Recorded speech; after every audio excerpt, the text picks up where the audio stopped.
नमस्कार, मैं पायल और आप देख रहे हैं मरुधर टुडे का स्पेशल कार्यक्रम चुनावी दंगल।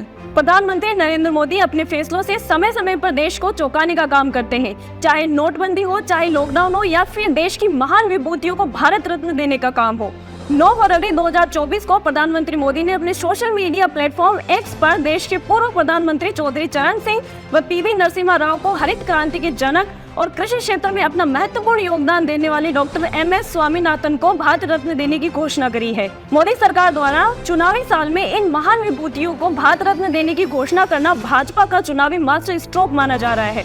गौरतलब है कि इंडिया अलायंस सहित ओवैसी ने लालकृष्ण आडवाणी को भारत रत्न देने पर तंज कसा था। इसके पलटवार में प्रधानमंत्री मोदी ने बाबा साहब अम्बेडकर को कांग्रेस द्वारा भारत रत्न नहीं देने पर इंडिया अलायंस सहित विपक्षियों पर हमला बोल दिया था। तो वहीं समाजवादी पार्टी ने मुलायम सिंह यादव को भारत रत्न नहीं देने पर नाराजगी जताई थी। भारत रत्न को लेकर प्रधानमंत्री मोदी व गृह मंत्री अमित शाह सहित एनडीए उत्साह में नजर आ रहा है। 2024 के रण में मोदी नीति के चलते भाजपा ने अपनी चुनावी चौसर उत्तर से दक्षिण तक बिछा ली है और सरकार का कोई भी निर्णय नीति और चुनाव से जोड़ा जाना लाजमी है। तो वहीं राहुल गांधी भारत जोड़ो यात्रा के जरिए मोदी सरकार के खिलाफ हमलावर हैं। उन्होंने पीएम मोदी की जाति को लेकर अब तक का सबसे बड़ा हमला किया है। आइए समझते हैं भारत रत्न के जरिए मोदी के मास्टर स्ट्रोक को। सबसे पहले हम बात करेंगे बिहार के जननायक पूर्व मुख्यमंत्री कर्पूरी ठाकुर की।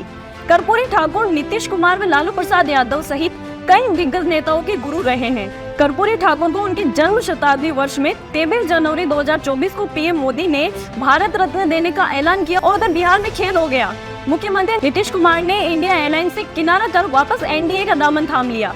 बिहार में लोकसभा की 40 सीटें हैं। अब बात करते हैं भारतीय जनता पार्टी के कद्दावर नेता पूर्व गृह मंत्री व भाजपा के फाउंडर और मेंबर लालकृष्ण आडवाणी जी, जो कि राम जन्मभूमि आंदोलन के अगुवा रहे हैं। आडवाणी के नेतृत्व में ही राम जन्मभूमि आंदोलन की लहर में भाजपा लोकसभा में दहाई का आंकड़ा पार कर 1992 में 121 सीटों पर पहुंची थी। गौरतलब है कि आडवाणी को राष्ट्रपति नहीं बनाए जाने से भाजपा के वरिष्ठ नेता व कार्यकर्ता में अंदर खाने कहीं न कहीं नाराजगी थी। बहरहाल आडवाणी को भारत रत्न देने से बीजेपी की पहली और दूसरी पीढ़ी के नेताओं को साधने का काम मोदी सरकार ने कर दिया है। अब बात करते हैं पूर्व प्रधानमंत्री चौधरी चरण सिंह की। चौधरी चरण सिंह जमीनी स्तर के नेता थे। किसानों में इनकी खासी पेट रही, बल्कि पश्चिमी यूपी में इनको किसान और ग्रामीण तबके के लोग अपना आदर्श मानते हैं। आरएलडी पार्टी चौधरी साहब को ही समर्पित है। 2024 के चुनाव के लिए आरएलडी के सुप्रीम चौधरी चरण सिंह के पोते जयंत चौधरी व सपा सुप्रीमो अखिलेश यादव में गठबंधन की चर्चाएं तेजी से थी, लेकिन मोदी सरकार ने चौधरी चरण सिंह को भारत रत्न देकर आरएलडी को असमंजस्य की स्थिति में डाल दिया। वह पश्चिमी यूपी में लोकसभा की 27 सीटें हैं। गौरतलब है कि पश्चिमी यूपी में जाट समुदाय व किसानी करने वाले लोगों का राजनीतिक दबदबा माना जाता है। पीवी नरसिम्हा राव अपने जमाने के वरिष्ठ नेता रहे। पूर्व प्रधानमंत्री राजीव गांधी की हत्या के बाद देश में हुई संपत्ति लहर में सवार होकर नरसिम्हा राव प्रधानमंत्री बने।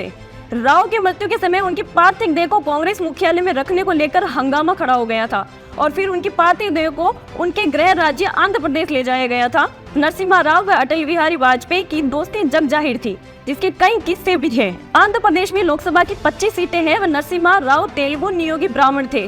दक्षिण भारत में भाजपा को मजबूत गठबंधन साथी की तलाश है, जिसके चलते पीवी नरसिम्हा राव को भारत रत्न देकर मोदी सरकार ने बड़ा दांव चल दिया है। नियोगी ब्राह्मण आंध्र प्रदेश और तेलंगाना मिलाकर 10% से अधिक जनसंख्या में हैं। Doctor MS. स्वामीनाथन भारत में हरित क्रांति के जनक एवं विश्व के कृषि वैज्ञानिकों में अलग ख्याति थी। इनके नाम पर कृषि क्षेत्र में इनके पुरस्कार दिए जाते हैं।